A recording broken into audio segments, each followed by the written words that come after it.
ओम नमः सतेभ्य। ओम नमः सतेभ्य। ओम नमः सिद्धेभ्य।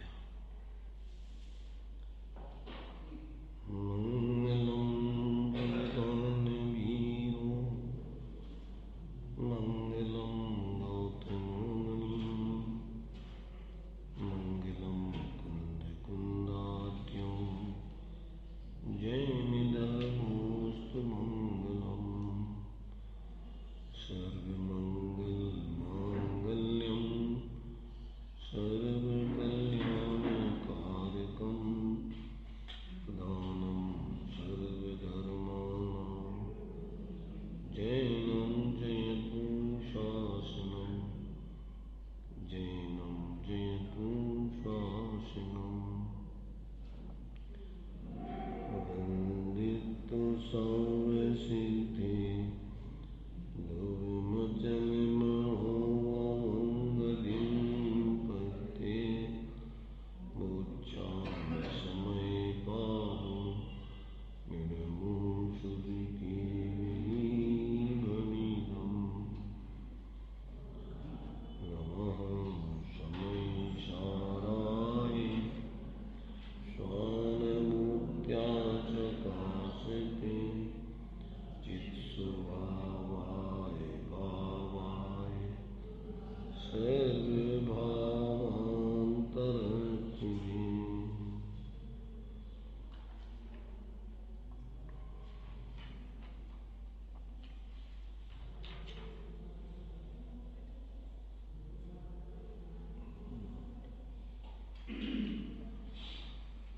समय सारजी ग्रंथ के माध्यम से अपन चर्चा ले रहे हैं। चर्चा अपनी यहाँ पर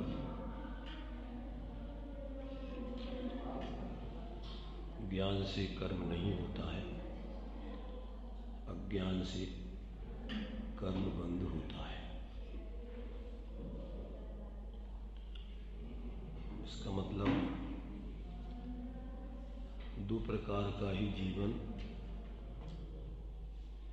मुख्य रूप से सामान्य रूप से जीवों का चलता है। या तो ज्ञान पूर्वक जीते हैं या अज्ञान पूर्वक जीते हैं। जीवन मूल में दो प्रकार से ही जीवों का चलता है, या तो ज्ञान पूर्वक या अज्ञान पूर्वक। विशेष भेद उनके फिर बहुत हो जाते हैं ज्ञान अज्ञान के अंतर्गत। पर अपन सामान्य रूप से अगर समझें तो ज्ञान पूर्वक जीवन की दो स्थितियां होती हैं सामान्य से।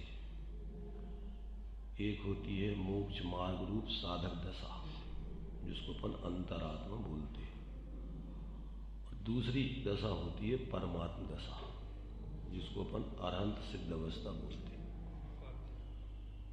ये ज्ञान पूर्वक जीवन की दो दशाएं, एक साधक दशा और एक साध्य दशा। साधक दशा में सम्यक ज्ञान के साथ साथ सम्यक सिद्धांत, सम्यक आचरण में अभी उसकी पूर्णता नहीं हुई है, अभी अस्थिरता चल रही है आचरण में। तो उसमें विवेक पूर्वक वो जिस भूमिका में है, चाहे वो अवृत दशा में हो, देशवृत्त की दशा में हो या महावृत्त की दशा में हो, गुणस्थान प्रमाण वो अपनी स्वरूप आराधना की ऊर्ध्वता रखता है। और जो अभी कसाय हैं बाकी, उन कसायों को हावी नहीं होने देता अपने ऊपर। ज्ञान पूर्वक, वेद विज्ञान पूर्वक उसका जीवन स्वाश्रय की मुख्यता से, स्वरूप दृष्टि की मुख्यता से चलता है। तो ये बाह्य जीवन एक प्रकार से उसका एक औपचारिक जीवन रह जाता है। कौन सा? जो पराश्रित जीवन है, कसाय आश्रित परिणति का जीवन है, वो एक प्रकार से औपचारिक है। उसके जीवन में कोई महत्ता नहीं है। किस रूप में? आत्महित की दृष्टि से। और उन कसायों का कार्य जो अपन देखते हैं बाहर में, क्योंकि अवृत दशा है, तो अवृत दशा में वो उसकी बहुत भूमिकाएं हो सकती हैं। चारों गति के जीव, संगी पंचेंद्री अवरस सम्यक दृष्टि हो सकते हैं। तो नरक में वो नरक जैसी परिस्थिति में जिएगा, परंतु उसके लिए ज्ञानियों ने जो बतलाया है कि जो कुछ भी बाह्य परिस्थिति है संयोग और संयोगाधीन, वो तमाशागीर रहता है उसका, उसमें एकत्व मत नहीं करता। उसका तो एक अपने स्वरूप में ही एकत्व मत होता है और उसकी ही ऊर्जता से वो जीता है। इसलिए पाप के उदय में नरक जैसी परिस्थिति, साथ में नरक की भी स्थिति हो, तो वो बाहर नारकृत दुख देखे और अंदर अपने स्वरूप की बराबर उसके लिए अंदर से दृष्टि और आंशिक लीनता रहती है, तो उसका बहुत बल है। उसको आत्मा तो चूंकि अनंत बल का धनी है, जब स्वरूप दृष्टि हो गई तो उसकी दृष्टि में तो ऐसा अनंत बल बढ़ता है। और ज्ञान में भी अपने उस स्वरूप के ही बल का बल रहता है मुख्य रूप से। और चारित्र में जो अस्थिर कसाय की वृत्ति है, वो एक प्रकार से क्या है, बल नहीं कर पाती ज़्यादा। तो वहाँ पर मात्र उस कर्म के उदय की, जो अपन बोलते हैं ज्ञानियों के भोग निर्जरा के कारण है, तो वहाँ तो वो संसार बढ़ाने के लिए नहीं जी रहा है। वो तो जो पूर्व में अज्ञान दशा में उसने कर्म बंद कर लिया था, उसकी निर्जरा करने के लिए ही वहाँ पर रह रहा है। तो तटस्थ रह कर के जीता है, उसमें विशेष रस लेकर के अथवा विशेष जुड़ करके नहीं जीता। इसलिए 41 प्रकृतियों का आश्रय बंध तो उसके होते ही नहीं, जो अनंत संसार का कारण है। आंशिक रूप में उसके जो बंध होता है तो वो अल्प स्थिति वाला, अनुभाग वाला होता है। तो वहाँ वो रहते हुए नरक में है, तो वो नरक संबंधी सारे उदय के नाटक को देखता है, आंशिक जुड़ता है, उसकी तकलीफ भी उसको समझ में आती है, परंतु अब वो क्रम क्रम से उसका अभाव ही करेगा। अब वहाँ चूँकि ऐसा पुरुषार्थ नहीं जागृत हो सकता है कि वो विशेष निवृत्ति करके स्वरूप प्रवृत्ति कर सके, इसलिए वो चौथे गुणस्थान जन्य वहाँ साधना करता है। इसी प्रकार देव पर्याय में भी है, पुण्य के ठाठ हैं, परंतु उस ठाठ को वो क्या समझता है, वास्तव में सब कुछ इसमें दम नहीं है, सब नाटक है बाहर का, संयोगों में अपना कुछ है नहीं, और संयोगी भाव दुख रूप है। इसलिए पुण्य के उदय में भी वो रस नहीं लेता है। प्रवृत्ति तो होती है, परंतु उसमें कोई रस नहीं है। अपन बोलते हैं उपदेश के लिए तो कि पुण्य पाप फल माय हरक बिलखो मत भाई।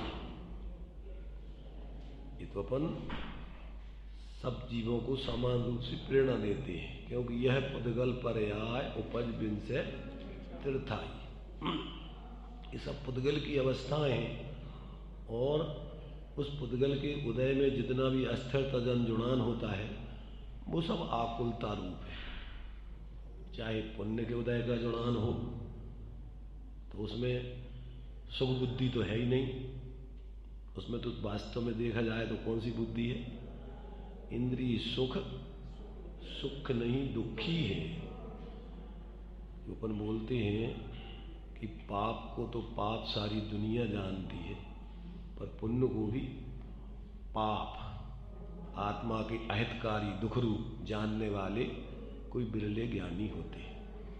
तो ऐसा उनके जीवन में संयोगों में चाहे पुण्य की परिस्थिति हो चाहे पाप की, सब बाह्य परिस्थिति है, वो अपने लिए कुछ भी हितकारी अहितकारी नहीं है, मात्र ज्ञान की गेह। और जो अपनी परिणति अभी अस्थिरता जन, वहाँ पर अपन को दुख का वेदन हो रहा है। तो ज्ञानियों को तो वास्तव में पुण्य के उदय के प्रवृत्ति में भी दुख का ही वेदन होता है। क्या नारकियों को खाने पीने को बिल्कुल नहीं मिल रहा है, और स्वर्ग वाले जीवों को इच्छानुसार जो भी इच्छा करते नहीं कि उनकी व्यवस्था बन जाती है। अथवा यहाँ समझ लो अपन मनुष्य पर्याय में है, कोई चक्रवर्ती है बढ़िया, 6 खंड का अधिपति है, 96,000 रानियाँ हैं, खाने के लिए लाखों गायों का दूध के लड्डू बन करके मिलता है। कितना अच्छा लगता होगा। ज्ञानी तो अज्ञानी तो बाहर से देखते हैं, अरे साहब देखो क्या ठाठ है इनके, क्या मजा लूट रहे हैं। लूटते होंगे मजा के नहीं। जो चक्रवर्ती सम्यक दृष्टि जीव हैं, उनको उस पुण्य के उदय में कितना मजा आता होगा। देखो जुड़ने पर तत्संबंधी वेदन तो होता है, जितना जुड़ान है उतना उतना वहां दुख का वेदन हो रहा है, तो पाप का फल है ना। और यहां सुख का वेदन हो रहा है। सुख का वेदन मतलब अनुकूलता भाषित हो रही है, परंतु स्वभाव की दृष्टि से उनको प्रतिकूलता लग रही है उसमें। किसमें? उस पुण्य के जुड़ान में जो जितनी जो सुख की वेदन रूप जो वृत्ति है, वो भी कसाय की वृत्ति है, राग की वृत्ति है। तो राग तो आग है ना ज्ञानियों के लिए, राग आग दहे सदा।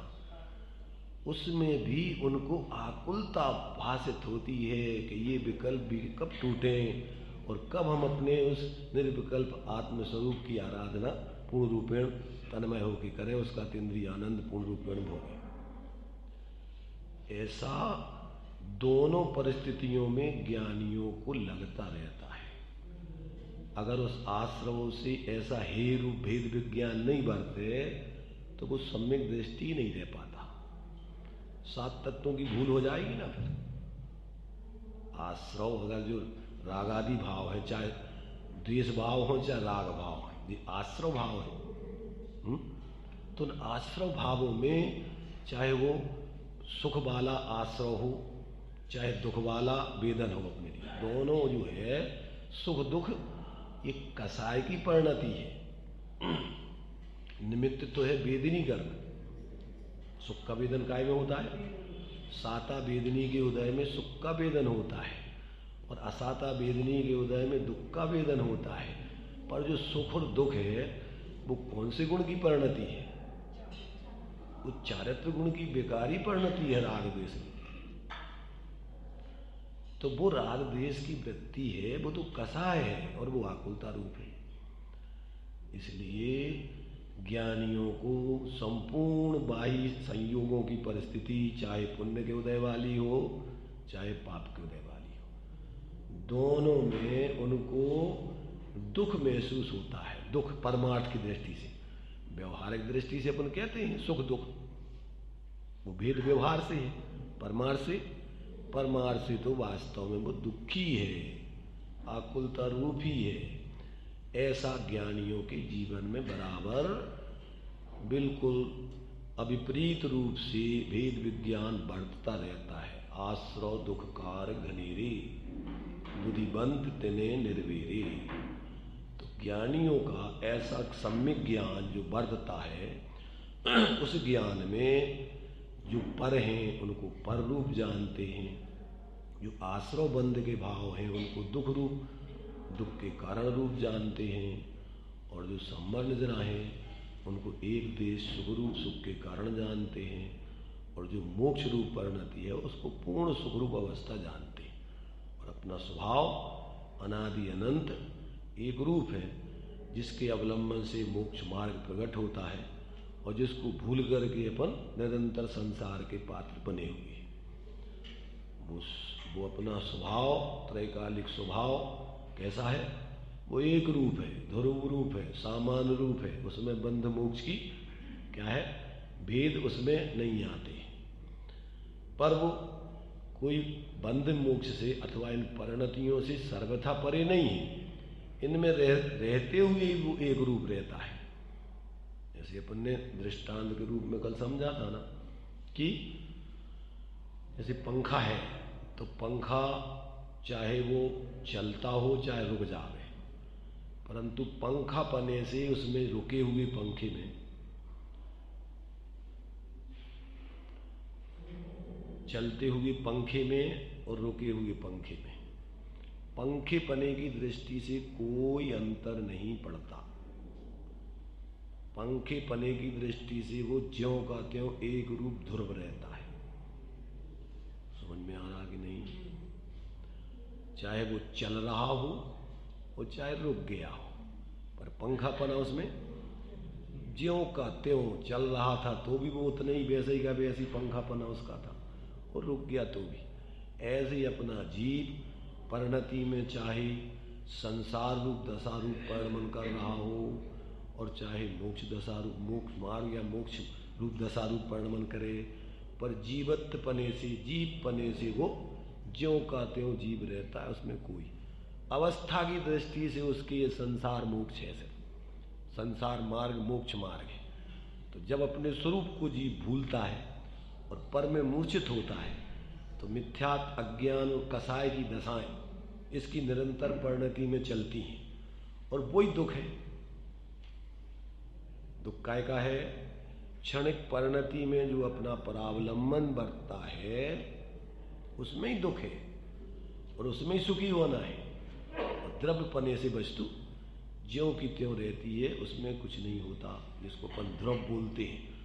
गुणपना कहो द्रव्यपना कहो, ज्ञान गुण गुण की अपेक्षा ज्ञान गुण ही रहता है, पर उस गुण का परिणमन अपना कैसा होता है? सम्यक और मिथ्या होता है।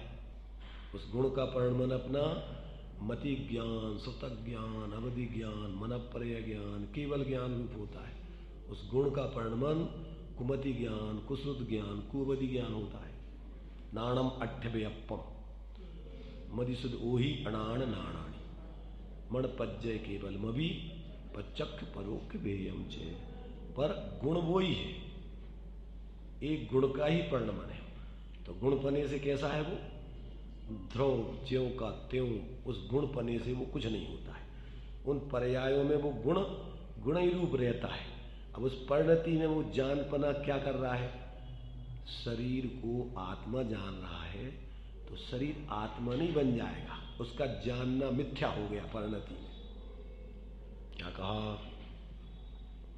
समझना ये अपन को टेक्निक है, धर्म को समझ करके जीवन जीने की कलाएं आचार्यों ने अपन को दी है कि अज्ञान से जीव कर्म करता है, और कर्म माने क्या? भाव कर्म, मिथ्या दर्शन, मिथ्या ज्ञान, मिथ्या चारित्र आदि रूप ये भाव कर्म, और उसके निमित्त से फिर द्रव्य कर्म, और फिर उसके निमित्त से नो कर्म। ये श्रृंखला चलती है। यहाँ से जहाँ से भेद विज्ञान का अभाव हुआ, अज्ञान खड़ा हुआ, वहाँ से संसार मार्ग खड़ा है, और जहाँ से ज्ञान जागृत हुआ वहाँ से संसार का अभाव है। स्वाश्रय से मोक्ष का मार्ग और मोक्ष की सिद्धि है। इसमें कुछ थोड़ी सीधी मार दिया क्या? देखना चलो, नहीं ठीक है, एक की ज्यादा वही। चलिए ध्यान से सुनिए, इस पे तो अपन को गौण है, जैसे भी अपन को भाव समझना है। क्या समझ में आया? अज्ञान ज्ञान, अज्ञान माने मिथ्या ज्ञान। अज्ञान किसे बोलते हैं? अज्ञान माने ज्ञान। वैसे तो ज्ञान का कोई अभाव होता ही नहीं है, ना पर्याय रूप में ना गुण रूप में, पर यहाँ अज्ञान में क्या लेना है? अज्ञान माने मिथ्या ज्ञान और ज्ञान माने सम्यक ज्ञान। अब जब सम्यक ज्ञान है तो साथ में सम्यक श्रद्धान भी है, सम्यक श्रद्धान है तो आंशिक रूप में सम्यक चारित्र भी है, और आंशिक रूप में अकेला सम्यक चारित्र नहीं, श्रीमद जी के शब्दों में गए तो सर्व गुणांशु समकित, अखंड है ना आत्मा। तो जब एक गुण का समीचीन तो अनंत गुणात्मक स्वाश्रय रूप परिणति जीव की चलती है। तो ये सिर्फ टेक्निक है धर्म का। धर्म में अपन को कोई हम्माली नहीं करना है, सिर्फ ज्ञान जागृत करके अपन जो बोलते ना, मुरझाई ज्ञान लता मेरी ने अंतर्बल से खिल जावे। ज्ञान का जागरण माने जीवन का सम्यक जीवन का प्रारंभ, और ज्ञान की मूर्छा अथवा ज्ञान का अजागरण या ज्ञान का सुप्त होना मतलब संसार खड़ा होना। तो इसीलिए अपन को आचार्यों ने कहा कि जैसे बने तैसे सबसे पहले ज्ञान में सब निर्णय होगा। अनादिकाल से चूंकि क्या चल रहा है, अनादिकाल से जीव संसार दशा में कर्म के साथ मिथ्यापूर्वक जी रहा है। बीच में बोलो नहीं, जिनको जहां बैठना हो बैठते जाने दो। अब अपन बीच में डिस्टर्ब नहीं करो, न तो इसी में अपना समय निकल जाएगा व्यवस्थाओं में, और जो मूल विषय है वो सब रह जाएगा। जो भी धर्म के काम होते हैं अपन औपचारिकताओं में ही अपना पूरा समय व्यतीत होता था जा रहा। खाना पीना, व्यवस्था, भीड़ भड़क्का, ये वो, लेना देना, इसमें पूरा समय जाता है ज़्यादातर। जो मूल प्रयोजन है वो सब ऊपर ऊपर रह जाता है, लक्ष्य भूल करके, और बाकी अपन सब काम करते रहते हैं। जैसे अपन बोलते ना, कभी कभी गंतव्य भूल जाते हैं, गति रह जाती है, कहाँ के लिए जाना था ये भूल गए, अब चलना है। ऐसे जितने भी व्यवहारिक आयोजन हैं वो परमार्थ की सिद्धि के लिए हैं, तो वो व्यवहार है, नहीं तो फिर कुछ नहीं है, लौकिक ही है। व्यवहार की परिभाषा श्रीमद जी ने क्या दी? साधे जो परमार्थ को, प्रेरे जो परमार्थ को, वही व्यवहार समंत सम्यक है, अन्यथा कोई व्यवहार नहीं है। सब रूढ़ी है, परंपरा है, देखा देखी है, कुछ भी। जो तोडरमल जी ने व्यवहाराभास के अनेकों लक्षण बताए, अगर इस व्यवहार को ही तुम परमार्थ मान के कर रहे थे, वो भी मूढ़ता है। व्यवहारा देखो, व्यवहाराभासी धर्मधारक, तो व्यवहाराभासी धर्मधारक मान उस व्यवहार को ही उसने परमार्थ समझ लिया। मान लीजिए आप मंदिर आए, स्वाध्याय आए, तो इस स्वाध्याय उसी को धर्म मान लिया, मंदिर आने ही धर्म मान लिया। अथवा दीक्षा ली, निर्वृत्ति ली, मुनि बने, 28 गुणों का आपने क्या लिया? व्रत लिया। तो अब ये तो परमार्थ के लिए थे, और तुमने वही में लग गए, तुम रात दिन वही की संभाल में लगे रहे, अब जो करने वो करने वो करने। तो बेव खिलाने थोड़ी आते, क्या खिलाने आते? अरे बे तो तुम्हें परमार्थ निर्वृत्ति ले ली, अब स्वरूप प्रवृत्ति करो। स्वरूप प्रवृत्ति के लिए थे, अब वो तो नहीं किया, अब उसी में लच के रह गए। तो इसलिए अपन को इन सब बातों को गंभीरता से लेना चाहिए। नहीं तो क्या है, एक एक संप्रदाय में अपनी अपनी रूढ़िजन्य क्रियाएं करके और व्यक्ति अपने को धर्मात्मा मान के तीसरी करके और अपने लग जाते पाप के कामों में। समय अपने पास बहुत है वैसे तो, पर फिर भी कम है बहुत।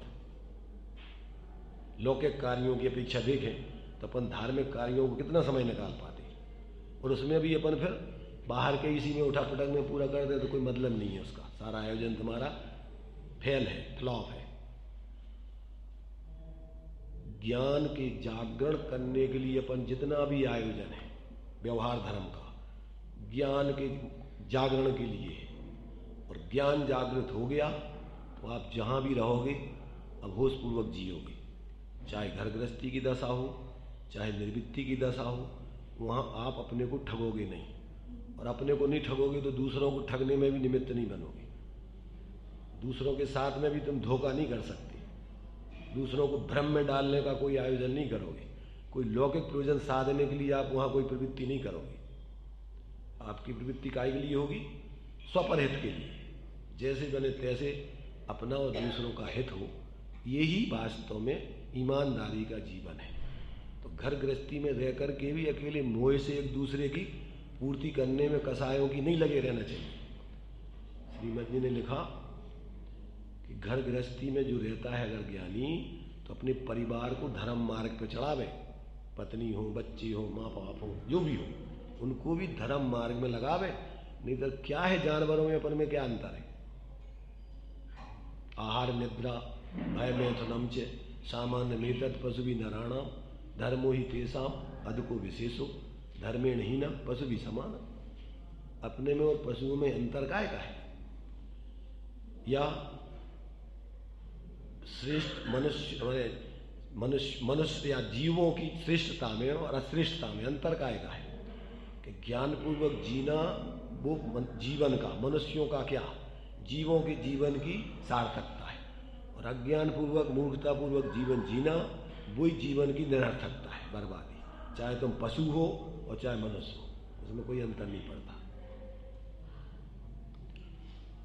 तो ये अपन को जो है ज्ञान का जागरण मोक्ष मार्ग में महत्वपूर्ण है। और देखो भाई, ज्यादातर क्या होता है, इसमें भटकने के चांस बहुत हैं, छल के चांस बहुत हैं, और इसमें किसी दूसरों के साथ छल नहीं होता है। तो यहाँ पर शास्त्रों से क्षयोपशम ज्ञान में ये सब जानकारी कर लेना। क्या कहा? क्षयोपशम ज्ञान में जानकारी कर लेना, और उससे फिर आत्म कल्याण का प्रयोजन नहीं साध के अपना बाहर का ही प्रयोजन साधते रहना। स्वरूप आराधना में नहीं लग के और फिर क्या क्या करते रहना, जो 7 प्रकार हम बताते हैं आप लोगों के ध्यान में होने चाहिए। ये बहुत अपने लिए सावधानी से जीने के लिए है ध्यान में। एक जने बोलेंगे, ये बोलेंगी तुम्हारे से विनीता जी, बोलिए।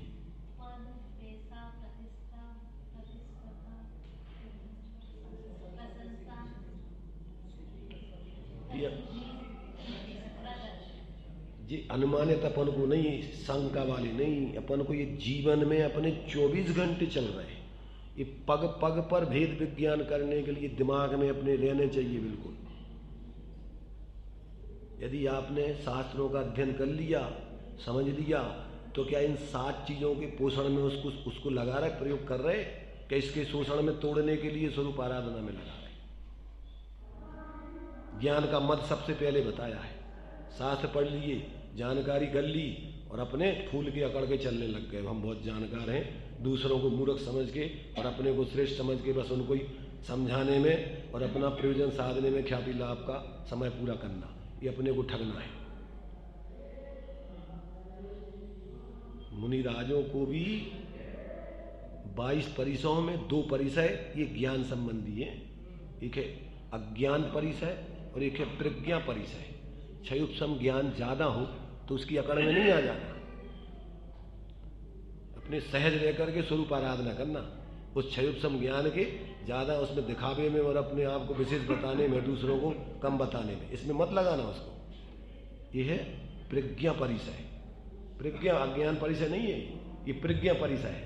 इस क्षयोपशम ज्ञान को जीतना, जीतना माने इसका दंभ नहीं करना, सहज रह करके स्वरूप आराधना करना।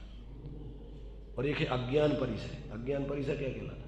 क्षयोपशम ज्ञान कम हो तो दूसरों की क्षयोपशम ज्यादा हो, बहुत शास्त्र रट लिए हो, बढ़िया बोलते हो, अनेक प्रकार का उपदेश दे लेते हो, और तुम कुछ नहीं बोल सकते, तुम कुछ नहीं जानकारी दे सकते, और लोग तुमसे मूर्ख कहते हैं। तो इससे तुम अपने को दीनहीन मान करके अपने स्वरूप की आराधना से च्युत नहीं हो जाना। दूसरों के लिए तुम नहीं बता सकते, क्षयोपशम ज्ञान में तुम जानकारी ज्यादा नहीं रख सकते, कोई बात नहीं, पर तुम्हें अपने स्वरूप की आराधना करने की कला आ रही कि नहीं आ रही? तुम अपने एकत्व व्यक्त आत्मा को निर्विकल्प होके उसकी अनुभूति और लीनता उसमें करने की टेक्निक है कि नहीं? जो अपन ज्यादातर नाम आता है शिवभूति मुनि का, क्या क्या जानते थे? दाल और छिलके का ज्ञान था उनको के लिए बस। महिलाओं को जितना ज्ञान होता है रोटी वगैरह का भेद विज्ञान, उतना भी नहीं था उनको, परंतु कितना ज्ञान था उनको। उनको जितनी जरूरत है द्वादशांग पाठी वाले जो गणधर देव जो जितना ज्ञान है उस जाति का ज्ञान था उनको। गणधर देव भी अपने उस ज्ञान से, द्वादशांग वाले ज्ञान जो भी हो उसमें से उनसे आत्मकल्याण का उससे कोई प्रयोजन नहीं सकता। उन सबको गौण करके अपने एकत्व व्यक्त आत्मा की ऊर्जा से साधना करें, उसमें से उनको भी वही करना है, तो ये भी वही कर रहे हैं। तो क्या अंतर है उसमें साधना की दृष्टि से कोई अंतर नहीं है। तो ये जो है ये 8 मदों में ये सारे के सारे बहिर्मुक्ता वाले रस की बातें हैं सब। चाहे वो पाप के उदय वाली हो चाहे पुण्य के उदय वाली, इनमें कहीं कोई रस नहीं लेना। 7 प्रकार, ज्यादातर व्यक्ति इनमें उलझा रहता है। कान खोल के सुनना थोड़ा और अपनी लब्धि ज्ञान में रखना और देखना कि अपना जीवन कैसी में जा रहा है कि नहीं। दे रही है सुनाई? सुनाई दे रहा? सबसे पहला पद है पैसा, प्रतिष्ठा, प्रशंसा, प्रसिद्धि, प्रदर्शन और प्रतिस्पर्धा। ध्यान रखना, दिमाग में इसको खचित कर लेना। जैसे अपन मोबाइल में कोई खास चीज होते ना तो उसको क्या कर लेते हैं, क्या कर लेते हैं, सेव कर लेते हैं। इसको सेव कर लेना दिमाग में, अपनी लब्धि ज्ञान में। फिर से बोले दे रहे, ध्यान से सुनना। पद, पैसा, प्रतिष्ठा, प्रशंसा, प्रसिद्धि, प्रदर्शन और प्रतिस्पर्धा। ये पकार है 7, पा के ऊपर, पा के आधार पर। जैसे मकार होते ना 3, मध्य, मांस, मधु, ऐसे ये पकार है 7। अगर व्यक्ति इस दौड़ में चल रहा है तो वो आत्माराधक नहीं है, अपने संसार को ही बढ़ा रहा है। काय की दौड़ में? पद की अपेक्षा से सारे काम कर रहा है। पैसों के लिए कर रहा है, प्रतिष्ठा के लिए कर रहा है, प्रशंसा के लिए कर रहा है, प्रसिद्धि के लिए कर रहा है। इन सब में अंतर है, थोड़ा ध्यान रखना। प्रशंसा अलग है, प्रसिद्धि अलग है। फिर प्रतिस्पर्धा, इसमें भी जहां है जिस मार्ग में, जो धर्म के क्षेत्र में है तो उसकी उस प्रतिस्पर्धा में लगा है कि हम इनसे बड़ा, हम ब्रह्मचारी तो क्षुल्लक बन जाए, क्षुल्लक है तो मुनि बन जाए, मुनि बन गए तो आचार्य बन जाए, आचार्य बन गए तो आचार्य श्रेष्ठ बन जाए। ये दौड़ है, ये चल रही है प्रतिस्पर्धा सब आपस में, बिना अंदर की आत्माराधना के। चारों तरफ इसी में व्यक्ति उलझा रहता है। और इसी प्रकार से प्रदर्शन, सारी दुनिया हमें देखे जाने, सबको अपने को दिखाना चाहता है। और तुम कौन हो तुम्हें पता नहीं है, क्या दिखाना चाहते हो? जो तुम्हारी मिथ्या कल्पना तुमने अपनी मान रखी। तो ज्ञान का जागरण हो जाने पर व्यक्ति इन 7 से बचता रहता है। क्या कहा? 2 प्रकार का जीवन है, एक ज्ञान रूप, एक अज्ञान रूप। जिसकी ज्ञान जागृत हो गया ना, सम्यक ज्ञान प्राप्त हो गया, तो वो क्या करेगा? इन 7 चीजों से निरंतर बचता रहेगा और इनसे बचकर अपने स्वरूप की आराधना को ऊर्ध्व रूप से करता रहेगा। तो सोचो कि उसका ज्ञान जागृत है। और अगर उसने अपने ज्ञान को, अपनी स्वरूप आराधना को छोड़ के, उसकी ऊर्ध्वता छोड़ के, और इनमें अपने चाहे कितने ही शास्त्र पढ़े हों, चाहे कैसे पुण्य का उदय चल रहा हो, जो 3 बातें जो है नाटक समय सार जी में उन्होंने पंडित बनारसी दास जी ने दिया है कि जो बिन ज्ञान क्रिया अवगा है, जो बिन क्रिया मोक्ष मग चाहे, और जो बिन मोक्ष कहे में सुखिया, ते अजान मूढ़न में मुखिया। 3 प्रकार के ही लोगों की यहां ज्यादातर भरमार दिखेगी आपको। एक तो बाह्य क्रिया से अपने को धर्मात्मा दिखाने वाले, बिना आत्मज्ञान के, वे जो बिन ज्ञान क्रिया वाले लोग हैं, व्यवहाराभासी बाह्य की। तो ये क्या है कि कुछ तो अपन को बाहर के त्याग से, बाहर के क्रियाओं से अपने को धर्मात्मा बताकर और समाज में प्रतिष्ठा पाना चाहते। और जो बिन ज्ञान क्रिया बगा है, जो बिन क्रिया मोक्ष मग चाहे, जो क्षयोपशम ज्ञान को धारणा कर बनाकर और अपने को अपने जीवन में तो उसका प्रयोग नहीं करता है, आचरण में तो नहीं लाता है, और उससे अपने आप को ज्ञानी मानता है। जो बिन ज्ञान क्रिया बगा है और जो बिन क्रिया मोक्ष, उस ज्ञान को अपनी आत्म साधना की क्रियाओं में, आत्माराधना में नहीं लगा के, और सिर्फ क्षयोपशम ज्ञान से अपने को धर्मात्मा मानता है।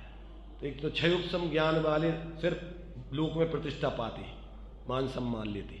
एक बाहर के त्याग आदि क्रियाओं वाले मान सम्मान पाते हैं। और जो बिन मोक्ष कहे में सुखिया, एक पुण्य के उदय में अपने आप को सुखी मान कर गई, पुण्यात्मा बाहर का सेठ लोग, उनको मान सम्मान लोक में मिलता है। पैसा दे दिए दान में 2, 4, 10 लाख, 1 आध लाख, और बस मूछे तान करके मंच पे माला डलवाने को खड़े हुए। कौन है वो? जो बिन मोक्ष कहे में सुखिया, जो पुण्य के उदय में बाहर में अपने को सुखी मान के और दूसरों से अपने को बड़ा मानते। ये 3 प्रकार के मुखिया समाज में पाए जाएंगे अज्ञान दशा में। ये मूढ़न के मुखिया नहीं कही आचार्यों ने, ज्ञानियों ने। क्या कह रहे हैं इनको? मूढ़न के मुखिया। इनको क्योंकि सबसे अतिरिक्त होते ना, ये सब लोग सामान्य आचरण ऐसा नहीं कर पाते, तो ये अपने आप को विशेष दिखाते। ऐसे ही सामान्य लोगों के पास उतना क्षयोपम ज्ञान नहीं है शास्त्र आदि का, अपने आप को बहुत बड़े हम ज्ञानी बने। और बाहर में लोगों के पुण्य का उदय विशेष नहीं है, तो जिनके पुण्य का उदय होता है समाज में उनको बड़ी प्रतिष्ठा मिलती। परंतु यदि तुमने आत्म आराधना का लक्ष्य छोड़ के इसी में दिखावे में तुमने जिंदगी बर्बाद कर दी, तो तुमसे ज्यादा अविवेकी दुनिया में कोई नहीं मिलेगा। यहां पर अपन को अज्ञान से कर्म होता है, ज्ञान से कर्मों का नाश होता है। ये बातें अपन को ये कर्ता कर्म अधिकार में आचार्य देव ने यहाँ सिद्ध की हैं। अभी तक अपन जो 6 कलश ले रहे थे, उन 6 कलशों में यही 2 ही बातें सिद्ध की। अज्ञानी क्या मानता है, क्या करता है, और ज्ञानी क्या मानता है, क्या जानता है, क्या करता है।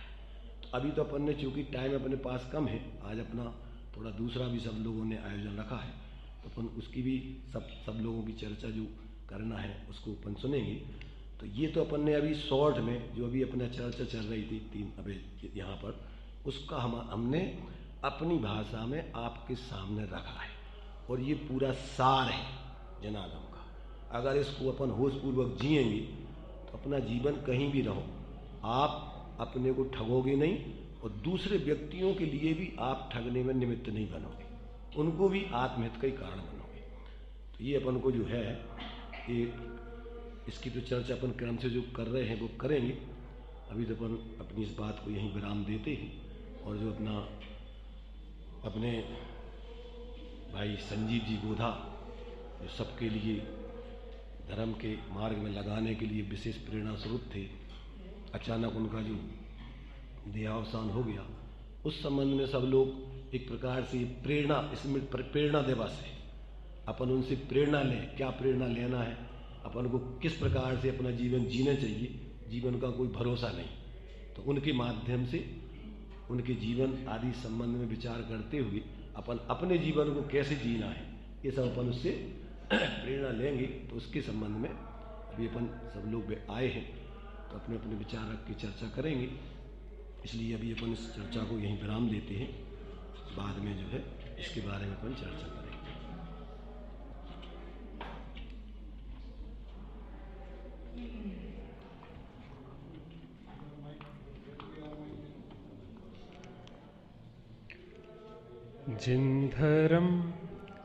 जिन धर्म हमने समझा मरम, इसकी रक्षा में प्राण भी तज देंगे हम। नाम से हम रहें या भुला दें सभी, नाम इसका मर कर जाएंगे हम। जिन धर्म हमने समझा मरम, एक से एक ज्ञानी हुए धर्म में, अपना जीवन ही जिनने समर्पित किया, धर्म खातिर दिए प्राण परवान की, जैन शासन ध्वजा को न गिरने दिया। महान जिन शासन, इस जिन शासन की छत्र छाया में ऐसे महापुरुष हुए हैं जिनने अपने स्वरूप की आराधना भी की है और जिन शासन की प्रभावना भी की है। भले वह आज रहें ना रहें, लेकिन उनका नाम अमर रहता है। ऐसे महापुरुष ये हैं, उन सभी जीवों ने हमारे जिन शासन की प्रभावना में सहयोग किया है। और आज जो प्रसंग है, अभी जिनवाणी स्तुति के बाद अपन चर्चा करेंगे, भाई संजीव जी गोधा ने आत्म आराधना और प्रभावना में जो योगदान दिया है वह अविस्मरणीय है, अर्थात कभी भुलाया नहीं जा सकता। और हम भी ऐसी आराधना में और प्रभावना में लगें, ऐसी मंगल भावना से। निज निधि निज में बताई यह अनंत उपकार है, इसके लिए जिन वाणी माँ को वंदना सतवार है, इसके लिए जिन वाणी माँ को वंदना सतवार।